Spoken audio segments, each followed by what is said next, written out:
David Marx est le roi de la manipulation.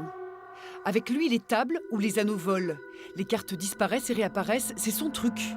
Il l'a prouvé en mars dernier sur la scène de Bobino, lors du championnat de France de magie. Il était parmi les 10 candidats retenus. Il ne voulait pas être dernier.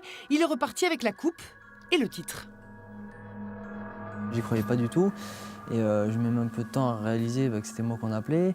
Comme à l'école, en fait, quand on nous appelle pour aller sur le tableau, on dit non, je ne vais pas y aller. C'était exactement pareil. 3 mois plus tard, le voilà au théâtre Roger Ferdinand. Il va participer au spectacle de l'école qu'il a fréquenté petit, par amitié pour sa maîtresse de CM1, une de ses plus grandes fans.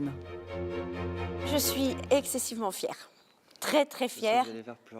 Très fière de lui. Et quand il m'a envoyé le message maîtresse, je suis champion de France. Alors là, chouf, les larmes me sont parties. J'étais toute seule, mais les larmes me sont parties parce que c'est très émouvant. C'est très émouvant d'avoir un ancien élève comme ça qui réussit comme ça. Ce n'est qu'à 17 ans que Cédric, à l'époque, découvre la magie. En vacances, un animateur lui montre un numéro. C'est le déclic. Le tout premier tour de magie que j'ai appris à faire, c'était en août 2006. On m'a appris tout simplement ça, faire disparaître une carte et la faire réapparaître.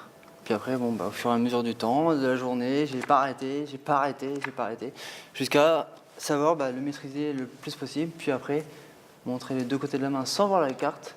Et en fin de compte, j'ai réussi à peu près, pour bien maîtriser en une bonne semaine. 9 ans plus tard, Cédric est devenu David Marx.